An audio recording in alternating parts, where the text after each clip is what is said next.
Hello, everyone. It's Larry Johnson, host of Eight Principles Voices, and also founder of the Eight Principles. And I'm delighted to have today as my guest Sonia Marie Reed, who is the founder of East Bay RCO Mission, and I'm sure she'll tell you what the anagram means. They work with alcoholics, addicts, creating a safe space in Oakland, California. But that's not really the story. The story is Sonia herself, who overcome incredible challenges in her life to come to the point where she is now, and to be able to give back immeasurably. So without further ado, we're going to get into all this. Welcome, Sonia. Good morning, Larry. Thank you for having me. It's my pleasure. So, you have an incredible story, and we could spend the entire time doing that, but let's just take a little bit here and there. Let's start with a little bit about, your early life, like through childhood, and then kind of point toward where we're going now. A little bit about who you are. Where were you born? You know, sisters, brothers, parents, and then how you came to be where you are now. Just a little bit, and then we'll delve into details. Okay, my name is Sonia Reed. My mother is Eileen Robinson. My father is Joseph Reed. My mother had me when she was 16 years old. She'd already had a daughter, my sister Quanda. She's a year and 9 months older than me. My mother went along and had a total of seven children. I was born drug exposed, so I had to stay in a hospital a little longer. Was born in 1973, so wasn't a lot of awareness about babies born drug exposed back then. I stayed in the hospital until I was a certain weight, and then I was released to come home from hospital. I stayed in the house with my using mother. She was with my sisters. She was with my little brother's father. At about 5 years old, the they raided the house, separated everybody, went to foster homes. I went from like 5 years old, I went to several different foster homes. The last foster home that I can remember that had the most impact was a foster home that was in Corning, California. I think I went there when I was like 6 years old. I stayed there until I was 13. Okay. And I was the only African American in that city. They had a lot of children there that had never seen a real African American live person besides on TV. My color was not accepted. My hair was not accepted. I was an angry, bitter, rejected, hurt, abandoned little girl, and started getting into trouble. I think the group home was they was forcing us to have sex with each other in the group home. Uh, And let's pause right there. Okay. mhm, Now, this was the home that you were in for essentially 7 or 8 years. yes. Okay. Now, this was a married couple, and then how many children were in this home? I never seen the people that actually had the group home. They were called the Schaffners. They were an older couple, but we only seen them on holidays. So, We so were you in this home by yourself? What kind of adult supervision was in this home? There was always an adult there. It was one main house and it had other little houses. It was like a lot of land and it had a bunch of little houses, little cottages. And then the cottages would have the children. There was no adult that I can remember. I cannot remember every little detail, but when I'm thinking about adult supervision, we only seen adults when we came to the main house. So if you didn't live in a big house where everybody went to eat dinner, I don't remember seeing an adult. So you were out in these cottages on this property on your own, essentially. And I remember being alone a lot of times. and this was the California foster system that you were in, The California foster system. and you were there, and then what happened when you were 13? Um, I think I remember breaking the windows out. I wanted to leave. So I broke all the windows out of the house and they sent me to juvenile hall. In juvenile hall, I was in, I think it was Red Bluff Juvenile Hall. I stayed there and a transportation worker picked me up and they shipped me, they sent me back in an airplane. I remember going to the Oakland airport and I went to my grandmother's house. I had my grandmother's phone number. So I went to my grandmother's house. So you were in the juvenile detention unit for a while, and then they shipped you to your grandmother's, essentially. Okay, No, they were shipping me to the other juvenile hall in Alameda County. I I, see. yeah, they was transporting me from that county juvenile hall to the original juvenile hall that I was from, that was Alameda County.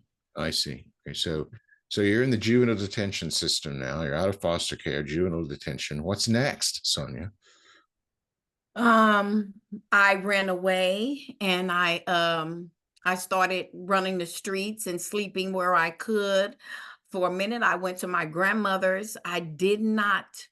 Um, I don't remember totally what happened there. I think I was feeling a lot of hatred. Well, I'm sure. I So, think I was feeling a lot of hatred. And so what are you, 15 now? I am 14 and I am now hanging out with the kids that run away. We going from go to abandoned houses, and then I eventually found a boyfriend, which was of course a drug dealer and a pimp. And I started stealing out of stores. I got into drugs. I had a son. I had a son when I was 15 years old. So, okay. So, Sonia, what you're describing to me is, a downward spiral that is not going to end well. I mean, you're not even in your majority yet. You're not even 18, and you've already gotten involved in this. You're really, truly on your own. You've already been in the juvenile detention system after in the foster system. You are headed in the wrong direction fast. All right. So, my question to you: what arrested that? What changed your path? What made the difference for you? I think what made the difference, scooting all the way up, I had a daughter. Um, I had my daughter. I was still using when I had my daughter. I went to treatment. The CPS took my daughter. They placed her with my sister. And my sister husband beat my daughter to death. She was 2 years old. And I think it was like I was mentally under a spell, and the death of my daughter broke that spell. And the death of my daughter, uh it changed me. Um and I went to jail immediately after the arrest of my daughter. And So why did you go to jail if you weren't involved in the death of your daughter? What happened oh, there? I went to jail for stealing. Okay, all I right, went to jail for stealing. okay, The man that beat my daughter to death, which is my sister's husband, he got life in prison. all right. Well, okay. Um, that changed me. Um, it didn't stop my drug use. It got worse for a couple of years. Excuse me. I started going in and out of mental hospitals, and I got rearrested, and I went to a county jail that was not in Alameda County. I went to Cocoa County Jail. Usually when I go to jail, they put a psychiatric hold on the door, and I have to see a psychiatrist and get medication before I'm transported to the housing unit. When I went into a county jail that did not know my name, and I was able to use a different name, they did not put me in the psychiatric ward. I was able to mingle. I was able to hear the choir. I heard the chaplain. Her hall was right outside my room door. I was hearing spiritual songs. I was hearing them pray. They had HNI, which is a Narcotics Anonymous group. They would come in right outside my door, even though I would not go right then to the meetings. I could still hear them outside my door. And I eventually came outside, and I started being a part of the Narcotics Anonymous group that they had inside of the jail. They had people that looked like me. People had been through what I had been through. I wasn't on no psychiatric medications. And I started to pray, and I started to ask God for forgiveness. And I came home, and I got a job at the Goodwill. I was homeless for a while because I used drugs with everybody in my family. And I did not have a safe place to go. I smoked crack with my mother and my father, all my aunties, all my uncles. I drank alcohol with my grandfather. I smoked weed with my grandmother. So there was absolutely not a drug-free, safe place that I could go. So when I came home, I had been off drugs for 2 years, and I told my parole officer that I wanted to stay out of jail, and I did not want to use drugs. He told me to go. He put me in a transitional house. The transitional house had kids in there, and I was mentally not ready to be around children. And I started hearing my daughter cry in my head. It was just horrible. I left there. I told him I wanted to go to another place that didn't have kids. He sent me to another place that was all women, but I did not, I couldn't relate to any of them because I needed to be around some people that had been where I had been, that felt what I had felt, so I could unthaw and begin to share my pain. So I left there. I got a job at the Goodwill. I was sleeping in abandoned cars because I could not take anymore, but I was still drug free. I got a job at the Goodwill Industries. And at the job, I seen a girl that I used to be in prison with, and she told me that there was a group of people just like us, and we were at Foothill Square, and that's where they have the meetings at. So I was like, oh, okay, I'll go. And Larry, let me tell you, when I got there, I immediately felt at home. And it wasn't the prettiest place. It was the people that had been to where I've been. At the end of my road, I was eating out of the garbage cans, walking in and out of traffic. I've been in and out of prison, shoe terms, abandoned houses. So I needed somebody to have I seen come out of that like me, and was living a life that was like living and enjoying life without the use of drugs. Meaningful And life. I found that. And I have 17 years drug free. I have 12 felony convictions, 28 arrests. All have been dropped down. I am working on getting a governor's pardon. I've got my felonies and my misdemeanors wiped away. I went back to college. I got a certificate for community social service. The place that we were going to have meetings at is shut down. I'm talking about a place where you could just come and unthaw, where nobody judged you. You can walk in bare feet, clothes dirty. Nobody's going to do anything but offer you some socks and some shoes. You will not be judged. And that was what I needed. And that is what we need. That is my drive. That is my mission. The place closed down because of lack of funding. So we don't have a space now. We go from one church to the next church to the next church. During the pandemic, one of the ladies that was like her son was my godson. And during the pandemic, it was a very, very, very hard time for addicts, because addicts stay together so they can support each other. They can hold each other hand.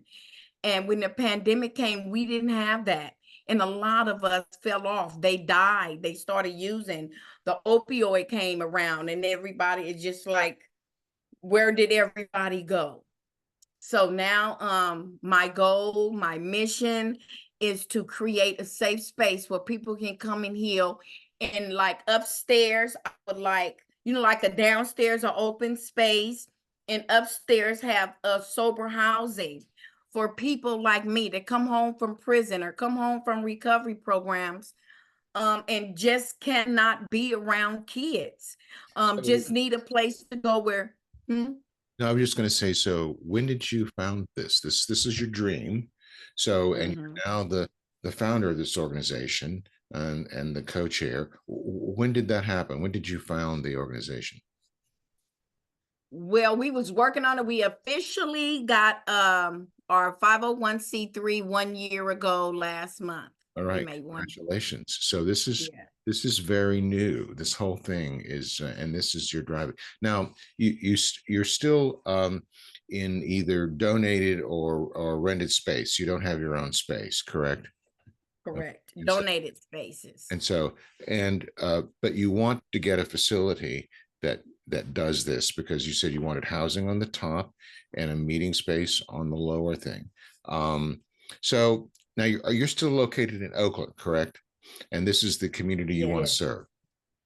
Okay. Yes. Now you've mentioned that about being involved with um, uh, the, uh, the the spiritual group or the faith-based group in prison. You're talking about using church space. Is this specifically faith-based oriented? I mean, how deliberate are you with your faith? How does that interplay with what you're doing? We're not faith-based. We are well, I guess we could fall under faith-based. Yeah. We are not a spiritual, we're not a religion, but a spiritual program. Mhm. And we just hold a space to hold circles. They don't have to be religious. We have 12 steps. We have NAMI. We have AACA, even Food Anonymous, Overeaters Anonymous. We have want to offer trauma groups.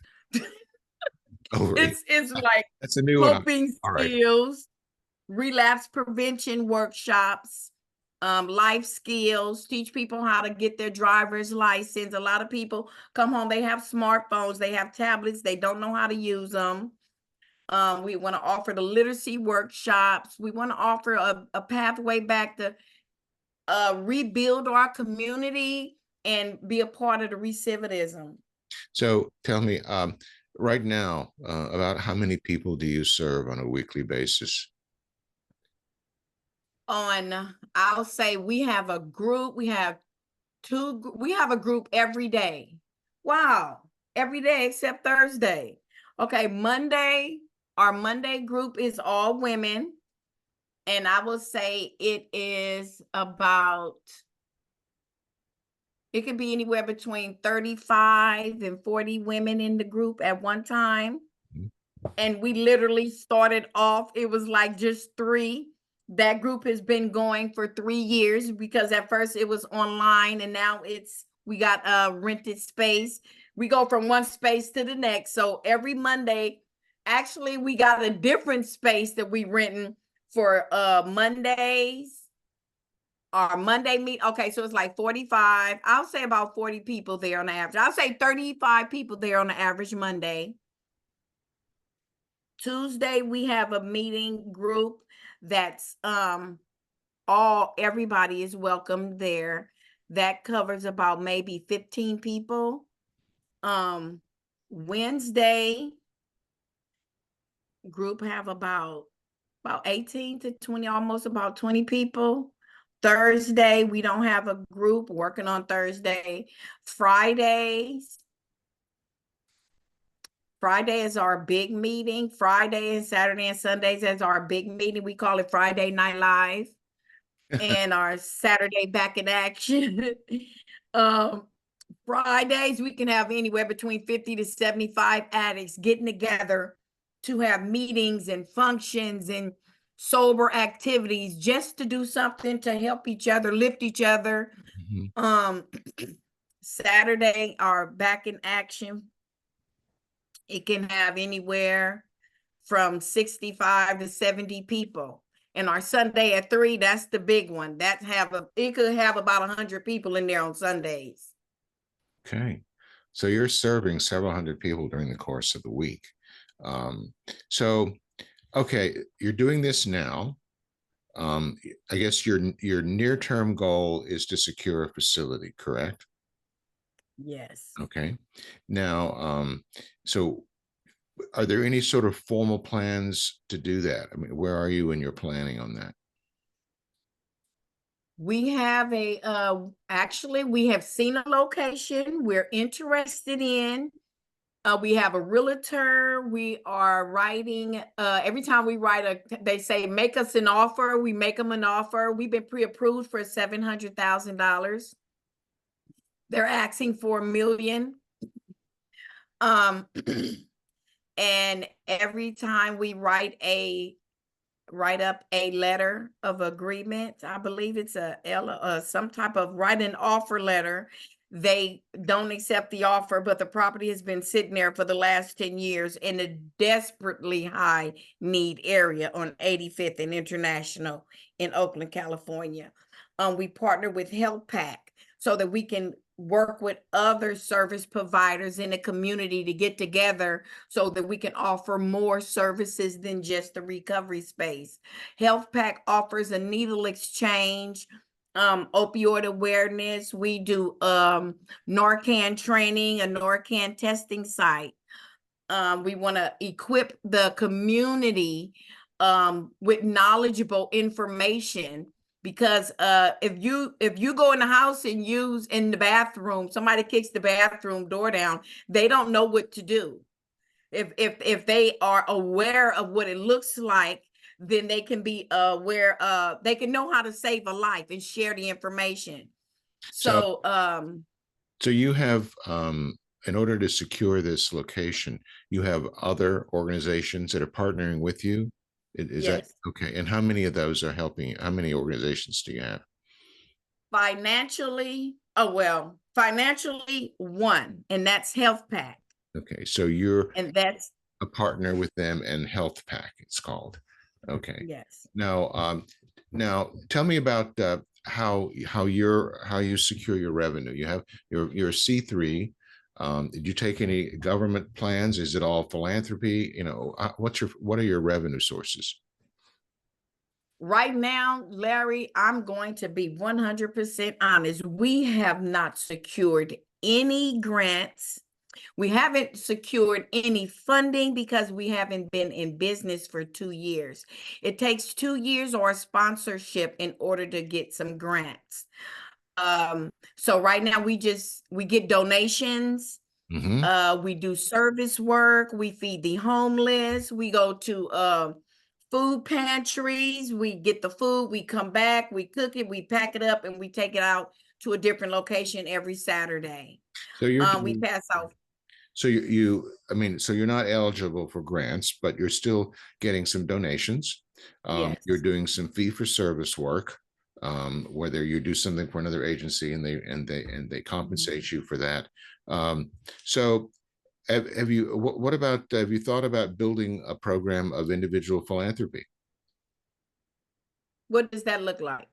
Well, that means individuals are making gifts to your organization on an annual basis. No, but I'm open to it. Sounds wonderful. Well, uh, well, let me just give you a brief overview. There's a great deal of money that's philanthropic in this country. Over 400 billion a year is given. Of the money that's available, almost 90% of it comes from individuals, individual people. Very little of it actually comes from corporations. Very little of it actually comes from foundations per se. Most of it is individuals. And that starts with a core group of people that's on your board. And if you're recruiting the right people to be on your board, and there's a whole nother conversation how you do that, but those people build a network around them that begins to contribute to this inbound giving. Requires focus, requires seeing your those who give to you as investors and partners in what you do. A lot of organizations see people who give to them as just money out there, and they don't really, oh, give to me, I have a wonderful idea, and I'm going to execute it. Well, okay, fine. That will raise money, but not the kind of money you're looking for, which is ongoing, sustainable money that really believes in you. All right. There are people out there who will give to you, but it begins on that leadership group of your organization, the board, and how they are representative of the groups you hope to solicit money from. You can go the grant route, you can go the government route. You have less flexibility that way. I'm sure you can sense that. You have less ability to do what you want to do in the time frame you want to do it. So that's, I would recommend that you think about that. And we can have an offline conversation about that as well. But so you've been in this business, in this organization, under 2 years now, and yet you have an organized program. You've got a financial partner that's willing to kind of partner with you for this facility. You're still what 300,000 or $400,000 shy of the asking amount. Um, and yet, that's not that uncommon, Sonia. A lot of land, a lot of people who own land, whatever. We see this in this valley. I live in Boise. It's growing like gangbusters, and there are people who simply sit on land because they're not that motivated to sell it, number one. Mm-hmm. And then unless someone just kind of walks through their door and offers them more money than they could ever think. And so that's not that uncommon that you would meet someone like that is apparently a very unused and unusable space, and yet the person's still hanging on to it because they're not motivated to sell for whatever reason or another. But it's an ideal location for you. So tell me, in the meantime, though, you're going to be going from church to church to church, correct? And I listened to you, and you're doing a lot. You've got drug rehab programs, you've got food programs, you've got life skills programs. That's an awful lot that you're doing. You still want to keep the breadth that broad, or you want to focus on one area going forth? And what have you thought? I'm working towards getting different committees established amongst the board. So everything I won't be doing everything. Does that make sense? Yes. Oh, yes. And one of the, I mean, you want to do a lot. Okay. And that was when I talked to you, I'm thinking, okay, so how is she going to bring that into focus? Because for long-term effectiveness, you need that very honed in, focused mission. You see, so you're out here still, and so I'm just thinking, how are you going to navigate some of this? You've got lots of enthusiasm and you've got lots of desire to do this, and I'm still kind of amazed that you did this, and not that you aren't capable. That's not the point. The point is that you would come from where you came, and something happened. You said it was at that prison when you began to have a relationship with these spiritual people that you thought, this isn't how I want to live my life. I want to do something different. and you made that change. Tell me about, and you also mentioned that all your family members are codependent or are addicted, so you didn't have anyone to go there for. What kind of reaction did your family members have to you after this change? What was that about? That was one of the most like being on drugs or being on psych meds, you're numb to a lot of things. So I've never really felt a lot because I was numb for decades. I expected my family to be happy for me. And gosh, now here come the tears, right? I used with my mother. My family don't even speak to me. And at first I used to be like I have a relationship with my grandkids. So I have a relationship with the younger children in the family. There is, I don't know what it is, but I tried being their friend. I tried being their big sister. I tried being a granddaughter. I tried being a cousin, and I don't think, like, I have a little sister that was using drugs in Reno, Nevada, and she came back out here. She stayed with me. I helped her get Medi-Cal. Helped her get into treatment. She got her housing. She have a job. She's seeing her therapist. And she asked me to buy her a car. And I said, no, I don't have no money to buy you no car. She said, you don't never do shit for me. That's why don't nobody talk to you. And then my brother, they're actively using. So when I say I don't have a relationship with them, I have to say, what kind of relationship do you expect to have with an active addict? So I pray for them. I feel sorry for them. I like my sister. She sat on the edge of her bed while her husband beat my daughter to death. She actually heard my daughter crying. So she is, I can't tell you how she feels, but she's a very, very, very unhappy person. And I went to church with her. I tried to tell myself that it was not her fault. It was not my fault. We didn't actually do it. So we need to come together as a family and hold each other up. And I just don't think it's time for me to be in their life, right? Because they are so unhappy. And I don't have the stuff that they have. I was able to turn my mess into a message of hope. So I'm not stuck in my misery. I can see I made it to the other side of it. I'm not stuck sitting there, woe is me. And to try to pull my family out has been like trying to give a dragon a tooth pull, trying to extract a tooth from a dragon. So I just pray for them. I'm in therapy. So I don't go in places that are not healthy for me. And as much as I would like to have a relationship with I don't even know if I really want a relationship with my sister. And I'm glad you brought that up, because I don't think that I do. Okay. All right. Well, you've come to terms with this, which is something that's often quite difficult, and the changes that you've been through.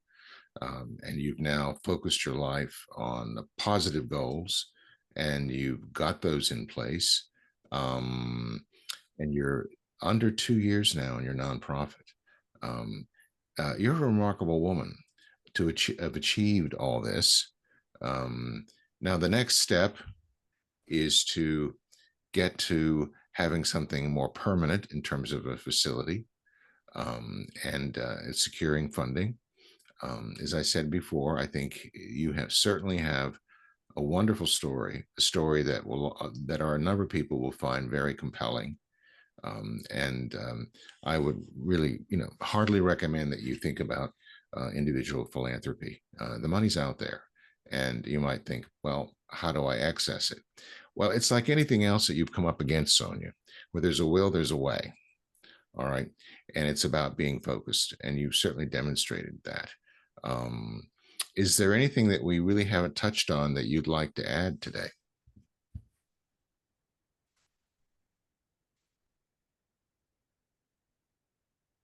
How do I build a relationship with those that care about my passion?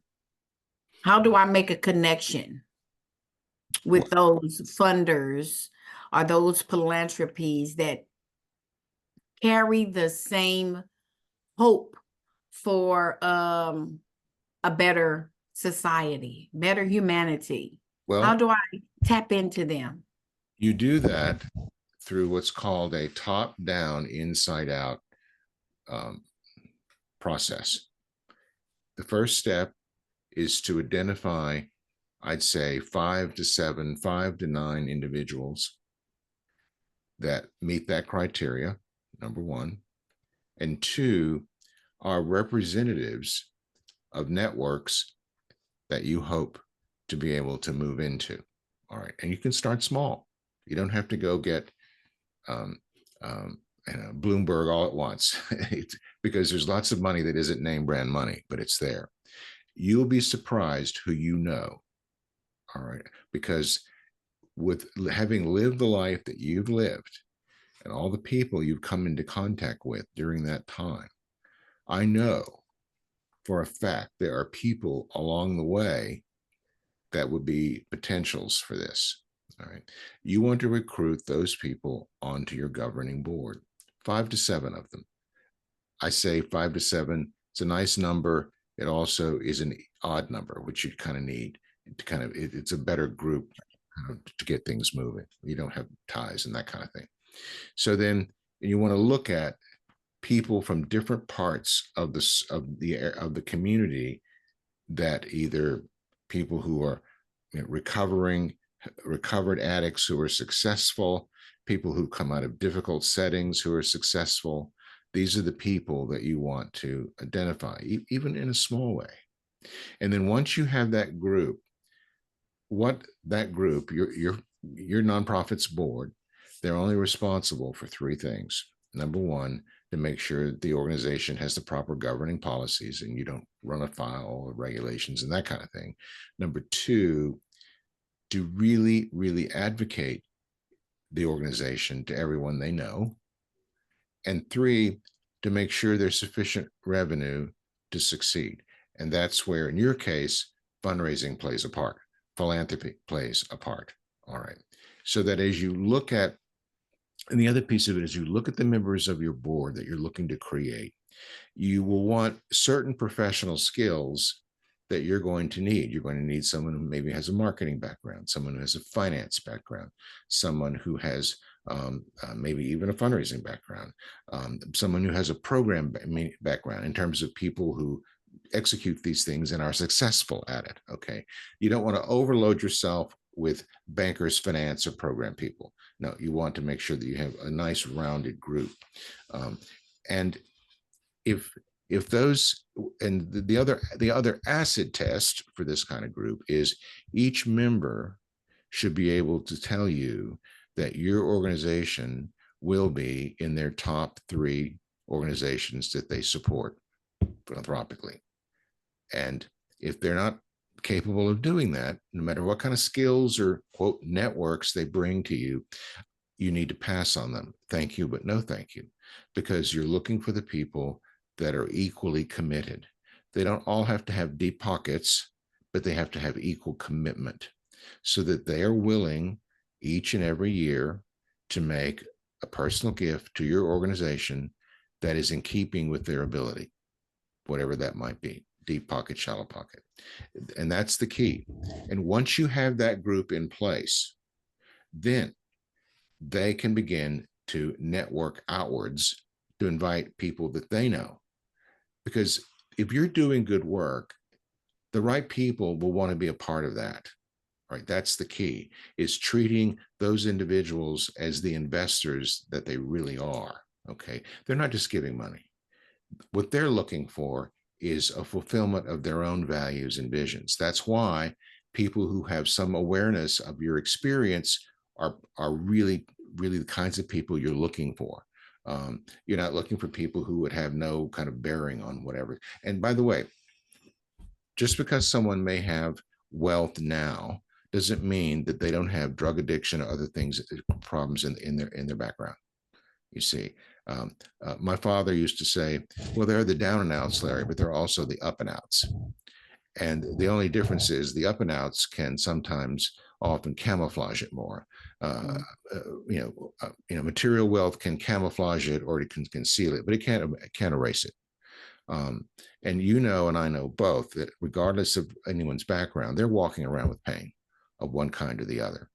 We don't live, completely free lives of that. So that's how I would go about that. First, look at getting those 5 to 7 people, and that's going to be that may take a while.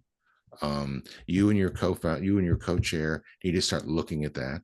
And then once you have these people in place, then you begin that piece.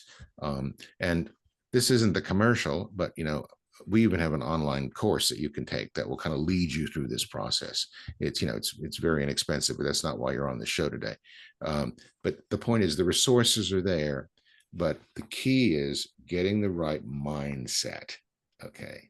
If you understand why people make philanthropic gifts and that it's not really about the money's involved, but it's not about the money. If you can make that distinction, you're going to find that there are plenty of people out there who will support you. People that perhaps you didn't expect. It won't be the usual suspects, not people in a name. Just, in any philanthropic investment, it takes 2 pieces. There has to be the ability to make a gift, but don't stop there. There also has to be the reason, the affinity to make a gift, to be involved, I should say, to make it involved. And the reason to be involved in your organization would be people who have either struggled themselves with societal rejection and drug addiction, or know someone or has a family member who has. You see, those are the kinds of people that you're looking for, who have that understanding, as you said, of what you've done. They didn't have to personally do it, but they may have a family member, you see, and they've seen it up close, and they know the devastation that it wreaks in a person's life. See, those are the kind of people you're looking for. You're not really looking for bureaucrats or people with grant money to dole out. I mean, that's there, but if you want something that's going to power you forward and be flexible, you're going to look for the former, not the latter. Thank you. Thank you. You're welcome. All right. We said thank you at the same time. All right. Okay. Thank you. But it's been a pleasure, Sonia. Everyone, we've been talking to Sonia Reed, who is the founder of the East Bay RCO mission, who is a remarkable woman, has done many, many things, and now in midlife is bolting ahead with a new goal. And so, if someone wanted to reach out to you, how would they contact you? My email address or my phone number. My email is eastbayrco@gmail.com. All right. Thank you. Well, stay tuned. We'll have another episode with another A Principal's Voice very soon. Thank you, everyone, for allowing us to take some of your time today. And we want to thank Sonia also for taking her time. Thank you.